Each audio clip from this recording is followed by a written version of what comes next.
कोकणातील प्रत्येक अपडेट जाणून घेण्यासाठी आजच माझे कोकणच्या सोशल मीडिया प्लॅटफॉर्मला लाईक, फॉलो आणि सबस्क्राईब करा।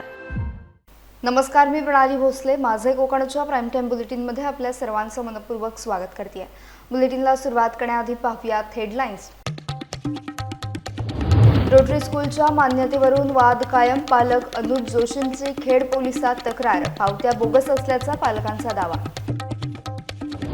वेताळ बांबर्डे हिरलोक रस्त्याच्या कामाला विरोध। निकृष्ट मटेरियल वापरल्याचा नागरिकांचा आरोप। कनिष्ठ अभियंत्यांकडून कामाची पाहणी। रिक्षा चालकांच्या मराठी ज्ञानाची तपासणी सुरू। नवी मुंबईत परिवहन विभागाची धडक कारवाई। आरटीओच्या पथकांकडून रिक्षा चालकांची तपासणी। आणि वैभव नाईक शिंदे शिवसेनेकडून लढण्यास इच्छुक। निलेश राणेंचा वैभव नाईकांबाबत गौप्यस्फोट। पाहूया सविस्तर वृत्त। खेडच्या रोटरी इंग्लिश मीडियम स्कूलच्या मान्यतेवरून सुरू असलेल्या वादाला आता नववळण मिळालंय। पालक अनुज जोशी यांनी रोटरी प्रतिष्ठानच्या संस्थाचालक, मुख्याध्यापक आणि संबंधित व्यक्तींविरोधात खेड पोलीस ठाण्यात तक्रार दाखल केली आहे। आरटी अंतर्गत शिक्षण घेत असलेल्या विद्यार्थ्यांकडून पैसे घेतल्याचा आरोप करताना विद्यार्थ्यांना देण्यात आलेल्या पावत्या या बोगस असल्याचा दावा अनुज जोशी यांनी केला। इतकंच नाही तर शिक्षण विभाग आणि शाळेच्या संगनमतानेच या सर्व गोष्टी घडल्याचा गंभीर आरोप देखील त्यांनी केला आहे। जिल्ह्यातील प्राथमिक शिक्षण विभागाचे शिक्षण अधिकारी हा विषय दडपून टाकण्याचा प्रयत्न करत असल्याचा आरोपही अनुज जोशी यांनी केला। दरम्यान खेड पोलिसांनी अनुज जोशी यांची तक्रार स्वीकारली आहे। आता या तक्रारीवर पोलिसांकडून नेमकी कोणती कारवाई केली जाते हे पाहणं महत्त्वाचं ठरणार आहे। मी 15 ऑगस्ट रोजी उपोषणाचा इशारा दिला होता। त्या उपोषणाच्या इशाऱ्यानंतर रत्नागिरीच्या जिल्हाधिकाऱ्यांनी दखल घेतली। रत्नागिरीच्या जिल्हाधिकाऱ्यांनी या संदर्भामध्ये शिक्षण विभागाला आदेश दिले होते की तातडीने रोटरी इंग्लिश मीडियम स्कूलच्या मान्यतेच्या संदर्भात असेल किंवा ज्या काही माझ्या मागण्या होत्या मान्यतेच्या संदर्भात शासनाने स्पष्टीकरण द्यावं, मान्यता आहे की नाही। त्यानंतर माझ्या मुलीचा आरटी अंतर्गत प्रवेश झालेला असताना सुद्धा माझ्याकडून जी रकमा स्वीकारल्या गेल्या आणि त्याच्या ज्या बोगस पावत्या दिल्या गेल्या त्या संदर्भामध्ये आपण चौकशी करावी आणि योग्य ती कायदेशीर कारवाई करावी। परंतु या मागण्यांच्या वर आदेश दिल्यानंतर मी माझं उपोषण स्थगित केलं होतं। दिनांक 14 रोजीच मी माझं उपोषण स्थगित करत असल्याचं 15 दिवसाचं जाहीर केलं। परंतु या मधल्या दरम्यान माझ्याकडे जो ह्याचा रत्नागिरी जिल्ह्याचे जे प्राथमिकचे जे शिक्षणाधिकारी होते तत्कालीन किरण लोहार, त्यांनी केलेल्या चौकशीचा आणि याचा जो अहवाल आहे तो माझ्याकडे प्राप्त झालेला आहे। आणि तो अहवाल पाहिल्यानंतर माझ्या अशी गोष्ट लक्षात आली की हे प्रकरण दडपून टाकण्यासाठी कुठेतरी शिक्षण विभागाचे संबंधित अधिकारी असतील किंवा संबंधित शाळा जी आहे ती शाळा आहे ती आणि संबंधित संस्थेचे संचालक मंडळ जे आहे ते प्रयत्न करते की काय, अशी शंका माझ्या मनामध्ये निर्माण झाली। मला दिलेल्या बोगस पावत्यांच्या अनुषंगाने शिक्षण विभागाने संबंधित शाळेला आदेश केलेले आहेत की पैसे परत करा। परंतु हे पैसे परत करा अशा प्रकारे आदेश देत असताना शिक्षण विभागाच्या संबंधित अधिकाऱ्यांनी माझ्याकडून किती रुपये ऍक्च्युअली शाळेने स्वीकारले होते याची कोणतीही माझ्याकडे चौकशी करण्याची तसदी बाळगली नाही। मी त्यांना स्पष्टपणे माझ्याकडच्या ज्या पावत्या आहेत त्या दाखवल्या होत्या, परंतु त्याचं कुठेही एकत्रित आकडा हा त्या ठिकाणी आला नाही। शाळेकडनं मला तो अहवाल जोडून जो परतावा घेण्यासाठी विनंती केली गेली आहे त्याच्यामध्ये 8,050 रुपये तुम्हाला आम्ही परत देतोय अशा प्रकारचं शाळेकडनं विनंती केली जाते। तर दुसऱ्या बाजूला माझ्याकडून प्रत्यक्षात 11,390 रुपये या शाळेने गेल्या 1.5 वर्षामध्ये, माझी मुलगी पहिलीत गेल्यापासून आता दुसरीत जाईपर्यंत वेगवेगळ्या कारणांसाठी घेतले। त्याच्यामध्ये मला त्यांनी पुस्तकं विकलेली आहेत, ती जवळजवळ 6,340 रुपयांची पुस्तकं त्यांनी मला विकलेली आहेत। 1,050 रुपयांचं त्यांनी मला क्रीडा विषयकचा गणवेश विकलेला आहे। या सर्व प्रकरणावर कुठेतरी प्रकरण दाबून टाकण्याचा प्रयत्न हा शिक्षण विभागाचे संबंधित अधिकारी आणि संबंधित संस्था आणि त्यांचे जे काही जे मुख्याध्यापक वगैरे आहेत यांच्याकडून होतं की अशी शंका उपस्थित झाल्यानंतर मी काल 19 तारखेला खेड पोलीस ठाण्यामध्ये या सगळ्या प्रकरणाची कायदेशीर चौकशी व्हावी यासाठी तक्रार दाखल केलेली आहे। कारण या ठिकाणी माझी फसवणूक झालेली आहे, त्यामध्ये संबंधित शासनाचे अधिकारी संगनमत करतात की काय, म्हणून मी संबंधित सर्व यंत्रणेची या ठिकाणी चौकशी व्हावी अशी मागणी आता कायद्याचे जे काही रक्षक आहेत त्यांच्याकडे या ठिकाणी केलेले आहे। आरटीच्या कायद्याचं उल्लंघन असेल, बोगस पावत्या देणं असेल, ही एक प्रकारची फसवणूक आहे पालकांची आणि त्यामुळे या घटनेची संपूर्ण सखोल चौकशी ही पोलीस विभागाने करावी, तशी ती करतील अशी माझी अपेक्षा आहे। अन्यथा मी 14 ऑगस्टला ज्याप्रमाणे इशारा दिलाय 2 सप्टेंबर रोजी मी या ठिकाणी उपविभागीय अधिकारी यांच्या कार्यालयाच्या समोर धरणं आंदोलन सुरू करणार आहे। त्यावेळेला माझी जी मागणी असेल ती ही असेल की तातडीने गुन्हे दाखल करून FIR नोंद करावी आणि या प्रकरणी सखोल चौकशी करून सत्य जनतेच्या समोर मांडावं। अद्याप देखील संबंधित ज्या संस्था आहे किंवा जे काही विद्यालय आहे ते सत्य मान्य करायला तयार नाही, याची मला खंत वाटते। वेताळ बांबर्डे ते हिरलोक मुख्य रस्त्यावरील खड्डे बुजवण्याचं काम आजपासून सुरू करण्यात आलं। मात्र खड्डे बुजवण्यासाठी योग्य पद्धतीचे कॉन्क्रीट खडी मटेरियल वापरले जात नसल्याचा आरोप करत स्थानिक नागरिकांनी काम बंद पाडलंय। या कामासाठी 8 लाख रुपयांचा निधी मंजूर करण्यात आलाय। रस्त्यावरील खड्डे बुजवताना ग्रीडचा वापर करण्याची मागणी नागरिकांनी केली आहे। त्यानंतर सार्वजनिक बांधकाम विभागाचे कनिष्ठ अभियंता रुपेश पवार यांनी घटनास्थळी भेट दिली, कामाची पाहणी केली, योग्य मटेरियल वापरून काम करण्यात येईल असं आश्वासन त्यांनी दिलं। मात्र कामात निष्काळजीपणा झाल्यास आणि खड्डे पुन्हा जैसे थे झाल्यास खड्ड्यांमध्ये वृक्षारोपण करून आंदोलन छेडण्याचा इशारा नागरिकांनी दिला। पेण तालुक्यातील महावितरणच्या समस्यांवर भाजप शिष्टमंडळानं आक्रमक भूमिका घेतली आहे। वेळेवर वीज बिल न मिळणे, स्मार्ट मीटर बसवणे आणि वीज पुरवठ्याशी संबंधित तक्रारींबाबत शिष्टमंडळाने उपअभियंता चेतन तथ्थे यांची भेट घेतली आहे। यावेळी नागरिकांच्या समस्या मांडण्यात आल्या। सर्व प्रश्नांचा विचार करून एका महिन्यात आवश्यक कार्यवाही पूर्ण करण्याचं आश्वासन उपअभियंता चेतन तथ्थे यांनी दिलं आहे। दरम्यान रोडे येथील ग्रामस्थांनी स्थानिक महावितरण कर्मचाऱ्यांकडून समस्यांबाबत उडवाउडीची उत्तरं दिली जात असल्याची तक्रार केली। नागरिकांच्या तक्रारी गांभीर्याने घेऊन योग्य कारवाई करण्याच्या सूचना कर्मचाऱ्यांना देण्यात आल्या। पंचायत रोडे आणि भाजप युवा मोर्चाच्या वतीने महावितरणच्या विविध समस्यांबद्दल या महावितरणचे कार्यकारी अभियंता थत्ते साहेब यांच्याशी भेट घेतली। मुळात ग्रामपंचायत रोडेमध्ये जी वारंवार होणाऱ्या लाईटीच्या समस्या आहेत, मग ती विद्युत दाबाच्या असेल, विद्युत कर्मचाऱ्यांच्या असेल, त्याबद्दल आम्ही तक्रारी अर्ज केलेले आहेत व अशा बेशिस्त कर्मचाऱ्यांना जे वीज ग्राहकांशी बेशिस्तपणे वागतात यांना तात्काळ निलंबित करण्यात यावे अशी मागणी केलेली आहे आणि थत्ते साहेबांनी त्याच्यावर कारवाई करतो असं आश्वासनही दिलेलं आहे। तालुक्याच्या बाबतीत म्हणाल तर वीज मीटरचे जे बिल आहेत हे बिल देयक जवळपास 4-4, 5-5 महिने ग्राहकांना मिळत नाहीये आणि 4-5 महिन्याचे बिल एकत्र असल्यामुळे त्या वीज ग्राहकावर अतिरिक्त भार पडून एकत्र बिल भरण्याची वेळ येते आणि मग त्याच्याकडून ते भरलं जात नाही आणि ते भरलं जात नाही म्हणून त्याच्यावर परत वीज कनेक्शन तोडण्याची कारवाई करण्यात येते। हे चुकीचं आहे। ही बाब निदर्शनास आम्ही आणून दिलेली आहे। डिजिटल मीटर न बसवण्याबद्दलही आम्ही साहेबांना सांगितलेलं आहे की डिजिटल मीटरचं जे बिल जास्त येतंय त्याच्यामुळे लोकांना जो नाहक बिल वाढीचा त्रास होतोय तो त्याच्यामुळे ग्राहक संतप्त आहेत, संतप्त प्रतिक्रिया आहेत प्रत्येक नागरिकाच्या। त्यामुळे नवीन डिजिटल मीटर बसवण्यात येऊ नये अशीही मागणी केलेली आहे आणि जर ही जी वीज बिल देयक आहेत ही जर का लेट गेली किंवा ह्या वीज विभागाकडून जर का ती ग्राहकांपर्यंत उशिरा पोहोचली तर त्या उशिरा पोहोचल्यामुळे जो 20 रुपये अतिरिक्त भार लागतो तो 20 रुपये अतिरिक्त भार न लावता तुम्ही बिल उशिरा पाठवलं म्हणून 2% त्या बिलामध्ये सवलत देण्याची तरतूद MERC कायद्यामध्ये आहे व तो कायदा लागू करून ग्राहकांना ती सवलत देण्यात यावी अशी मागणी केलेली आहे। या सर्व मागणीचा विचार करून महिनाभरात या सर्व समस्यांना आम्ही काहीतरी मार्ग काढतो असं आश्वासन आम्हाला दिलेलं आहे। आम्ही आश्वासनाची वाट बघतोय। गेल्या वेळी आपण MSEBच्या भ्रष्टाचाराबद्दल बोललेलो आहे, तोही ह्या नवीन आलेल्या साहेबांच्या कानावर घातलेला विषय आहे। या सर्व समस्यांचा कार्यमीमांसा करून समाधानकारक उत्तर मिळेल अशा आम्ही ग्राहक म्हणून ह्या MSEB कडून अपेक्षा करतो। ऑगस्ट रोजी रोडे ग्रामपंचायत आणि भाजपा युवा मोर्चातर्फे आम्हाला विविध मागण्यांचे निवेदन देण्यात आले। त्याच्यामध्ये वीज बिल वाटपाच्या समस्या, रिडिंगच्या समस्या आणि गावातील समस्या आणि तिथल्या जे लोकल लाईनमन आहेत त्यांच्या तक्रारीविषयी त्यांनी अवगत केलं। त्या संदर्भामध्ये सगळ्यांची दखल घेऊन येत्या 1 महिन्यामध्ये सदरील सगळ्या याच्यावर सोल्युशन काढण्यात येईल अशी त्यांना आमच्यातर्फे ग्वाही देण्यात आलेली आहे। त्याच्यावर काम लवकरच चालू करण्यात येईल। आमदार नवी मुंबई रिक्षा चालकांच्या मराठी भाषेच्या ज्ञानाबाबत परिवहन विभागाने आजपासून धडक कारवाई सुरू केली आहे। RTO कडून विविध पथके तयार करण्यात आली असून नवी मुंबईतील प्रमुख रस्त्यांवर रिक्षा चालकांची तपासणी केली जाते।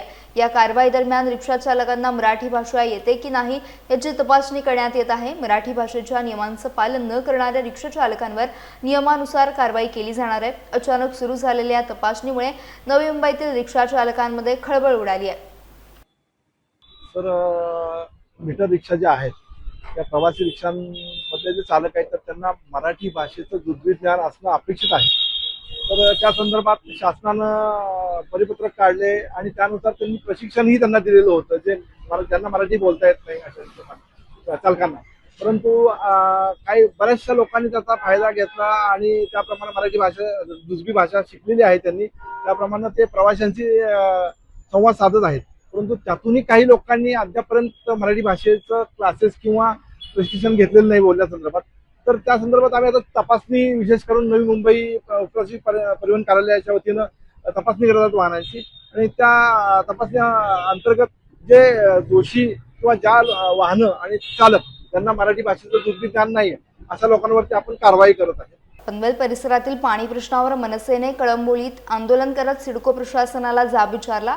खारघर, तळोजा, कळंबोली आणि कामोठ्यात पाणी टंचाई गंभीर असल्याचा आरोप मनसेचे योगेश चिले यांनी केला. मंत्री गणेश नाईक, आमदार प्रशांत ठाकूर आणि विक्रम पाटील यांनी सिडकोला 27 अर्ज करूनही प्रश्न सुटला नसल्याचा दावा केला. दरम्यान पुढील 15 दिवस पाणी कपात राहणार असल्याची माहिती सिडकोनं दिली. यावर संतप्त होत पाणी दिलं नाही तर गटाराच्या पाण्यानं आंघोळ घालू असा इशारा योगेश चिले यांनी दिला. महिन्याभरापासून कळंबोली आणि तळोजा फेज 1 फेज 2 मधल्या नागरिकांना पाणी मिळत नाहीये आणि सिडको कडून अपेक्षित उत्तरं सुद्धा मिळत नाहीयेत. ज्यावेळी उन्हाळ्यामध्ये आम्ही असाच एक मोर्चा सिडकोवर काढला होता, त्यावेळी सुद्धा यांनी जुजबी उत्तरं दिली होती. त्यानंतर आज जवळपास 4 ते 5 महिने झाल्यानंतर सुद्धा यांच्याकडे उत्तरं नाही आहेत. बाजूच्या नवी मुंबई महानगरपालिकेमधल्या नागरिकांना पाणी कपात करायच्या आधी 220 लिटर प्रति माणसी पाणी प्रतिदिन मिळत होतं. आता पाणी कपात केल्यानंतर सुद्धा 175 लिटर प्रतिदिन मिळतंय प्रति माणसी पाणी. आणि आमच्या इथे कळंबोलीमध्ये, तळोजामध्ये फक्त 112 लिटर प्रति माणसी पाणी मिळतंय. यांना घरं घेताना सिडकोने 24 तास पाण्याचं आश्वासन दिलं होतं. तुम्ही सरकारच्या मान्यतेनुसार 135 लिटर प्रतिदिन पाणी पण देऊ शकत नाहीयेत. आणि तिकडे मंत्री, या राज्याचे एक मंत्री स्वतःला फक्त नवी मुंबईचे मंत्री समजतात, इथले नागरिक त्यांचे नाहीयेत असे ते समजतात. ते सरळ सांगतात की पनवेल महानगरपालिकेला आम्ही 1 लिटर, सिडकोला 1 लिटर पाणी आम्ही देणार नाही. म्हणजे जो करार झालेला आहे तो करार सुद्धा नवी मुंबई महानगरपालिका पाळत नाहीये आणि इथले नागरिक मात्र पाण्यासाठी तडफडत आहेत. हे तडफडणारे नागरिक गणेश नाईकांना दिसत नाहीयेत. आम्हाला तर आश्चर्य वाटतं, असे कसे महाराष्ट्राचे मंत्री आहेत. या आधी सुद्धा आंदोलनं भरपूर झालेली आहेत आणि वारंवार आंदोलन होत आहे. नेमकं प्रशासनाचं यावर उत्तर काय येत आहे? आता काय तोडगा निघालाय? अहो, त्यांच्याकडे एक शाश्वत पर्यायच उपलब्ध नाहीये. त्यांचे जे काही पर्याय आता आहेत हे 3 ते 4 वर्षात पूर्ण होणार आहेत. आता या शहराची गरज जवळपास 30 MLD पाण्याची आत्ता आहे. हे बाजूच्या नवी मुंबई एअरपोर्टला आत्ता सुद्धा 2 MLD पाणी आणि अजून पुढच्या 3 ते 4 महिन्यामध्ये 10 MLD पाणी देणार आहेत. परंतु इथल्या नागरिकांच्या 30 MLD पाण्यासाठी यांच्याकडे काही सोय नाहीये. आजही इथे 21-22 MLD पाणी फक्त मिळतंय. आमची गरज 30-35 MLD ची आहे. हे उरले, हा जो मधला गॅप आहे 8 ते 10 MLD पाण्याचा, हा सुद्धा कसा मिटवायचा यांना कळत नाहीये. आता आम्ही काय करायचं? आम्ही आमची डोकी फोडायची की अधिकाऱ्यांची डोकी फोडायची? या आंदोलनानंतर आपली पुढची भूमिका काय असणार आहे? बघा, आमची भूमिका स्पष्ट आहे. जर आम्हाला पाणी, त्यांनी 15 दिवसाचं आश्वासन दिलेलं आहे, त्या 15 दिवसांमध्ये जर पाणी व्यवस्थित झालं नाही, रेग्युलर झालं नाही, गटाराच्या पाण्याने यांना आंघोळ घालू अधिकाऱ्यांना. आता आमचा संयम संपत चाललेला आहे. कोणत्या लेवलला जाऊ आम्ही सांगू शकत नाही. आता या इथे आजी आहेत, या पाणी घेऊन आलेल्या इथे हंडा घेऊन, त्या अधिकाऱ्याला म्हटलं हंडा जरा हातात धर, त्याला हातात धरता येत नव्हता आणि या बाईंनी कसं काय हंडा उचलायचा डोक्यावरती? मग यांना ते सुद्धा कळत नाही. आपल्या आईच्या वयाची बाई हंडा घेते आणि आपण हंडा घ्यायला काकू करतोय. अशा पद्धतीचे अधिकारी दिले असतील तर कशा पद्धतीने कामं होणार? सध्या कळंबोलीचा पाणी पुरवठा वाढायसाठी MJP कडनं नावाशिवा टप्पा 3चं काम जोरात चालू आहे. आसोडगावच्या इथे एक मोठं कनेक्शन बाकी आहे, त्याच्यामुळे वारंवार आपला इथे डिस्टर्ब होतोय वॉटर सप्लाय कळंबोलीचा, आणि मागच्या 15 दिवसापासून जास्त डिस्टर्ब व्हायला लागला, त्यामुळे इथे समस्या वाढत आहेत. तर MJPला आम्ही वारंवार रिक्वेस्ट करतोय की ते काम लवकरात लवकर पूर्ण करून कळंबोलीचा पाणी पुरवठा सुरळीत करावा. त्या अनुषंगाने आमचा रोज त्यांच्यासोबत करस्पॉन्डन्स आणि युद्ध पातळीवरती ते प्रयत्न चालू आहेत की ते काम कसं पूर्ता करता येईल. तर एक शटडाऊन कळंबोलीसाठी घ्यायचं आहे आपल्याला, जेणेकरून त्या कालावधीमध्ये ते काम पूर्ण होईल आणि कळंबोलीची जी काही समस्या आहे कमी पाण्याची आता उद्भवत आहे ती त्याच्यामध्ये सुधारणा होईल आणि सगळ्या नागरिकांना पुरेसं पाणी मिळेल. या संदर्भात सगळे प्रयत्न चालू आहेत. रत्नागिरी सिंधुदुर्ग लोकसभा मतदारसंघासाठी नारायण राणे यांचं नाव सर्वप्रथम आपणच सुचवलं होतं असा गौप्यस्फोट आमदार दीपक केसरकर यांनी केलाय. त्यांच्या वक्तव्यामुळे सत्ताधारी गोटात नव्या वादाची शक्यता निर्माण झाली असून केसरकरांचा रोख नेमका कोणाकडे आहे याची चर्चा सुरू झाली आहे. मी अनेक लोकांना सांगितलेलं नाही की राणे साहेबांना ज्या वेळेला मी तिकिटासाठी सगळ्यात अगोदर आवाज मी उठवला निलेशजी, मी सगळ्यात अगोदर आवाज उठवला की राणे साहेबांनी खासदारकीला उभं राहावं. तोपर्यंत राणे साहेबांचं ठरलेलं सुद्धा नव्हतं. परंतु जे लोक इतर इच्छुक होते त्यांनी मला शेवटी धमकी दिली. आता माझ्याकडे ते व्हॉट्सअप माझं डिलीट झालं की तुम्ही याच्यानंतर मंत्री असणार नाही कारण तुम्ही राणे साहेबांचं नाव सुचवलं. बघा, मी तुम्हाला एक गोष्ट सांगतो की आपल्या मनात असेल ते करायचं असतं. मी काय काळजी करत नाही. मी मंत्री असलो नसलो साहेबांची कृपा माझ्यावर आहे. माझं चालू राहील. देवाच्या कृपेने आम्हाला वारसा मिळालेला आहे. तो आमच्या आजोबांचा वडिलांचा वारसा मिळालेला आहे. खूप दुर्लक्ष आमच्या व्यवसायाकडे सुद्धा झालेलं आहे. त्याच्यामुळे कदाचित मंत्री नसणं हे आमचं कदाचित साहेबांच्या मनामध्ये असेल की तुझी जी कुटुंबातर्फे कर्तव्य आहे ते तू पूर्ण केलं पाहिजे.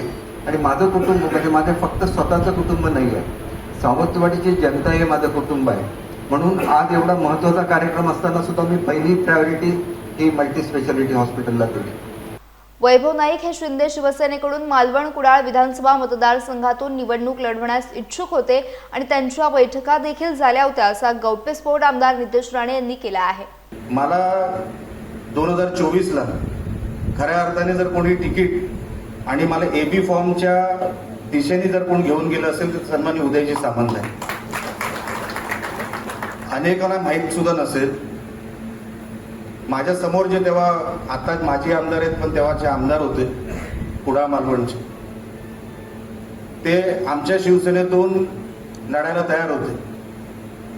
अँटी चेंबरमध्ये येऊन बसायचे, सगळ्यांचा संपर्क होता, सगळे बोलायचे आणि ते फक्त येणार AB फॉर्म घेणार आणि शिवसेनेच्या धनुष्यमानावर ते निवडणूक लढवणार इथपर्यंत सगळं झालं होतं. की राणेंना काय काय सांगायचं इथपर्यंत पण सगळं झालं होतं आणि ठरलं होतं की आता.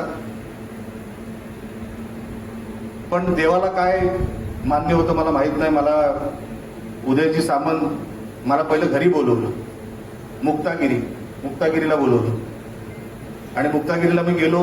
मला नाश्त्यासाठी बसवलं, त्यांनी नाश्ता केला, मी करून आलो होतो आणि मग मला 15-20 मिनिटं सगळं काय विचारलं, सांगितलं आणि मला साहेबांच्या घरी घेऊन गेले बाजूला. तेव्हा साहेब वर्षावर होते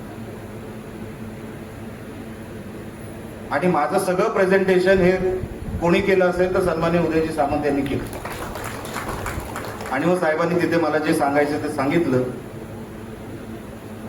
म्हणून संजू परब असेल, मनीष दळवी असते, लक्षात ठेवा, तुम्हाला आमदारकीची तिकीट पाहिजे तर तुम्हाला कोणतरी उदय सामंतांसारखा मला कोणतरी लागणार. तुम्हाला प्रेझेंटेशन कोण करतो हे महत्वाचं आहे.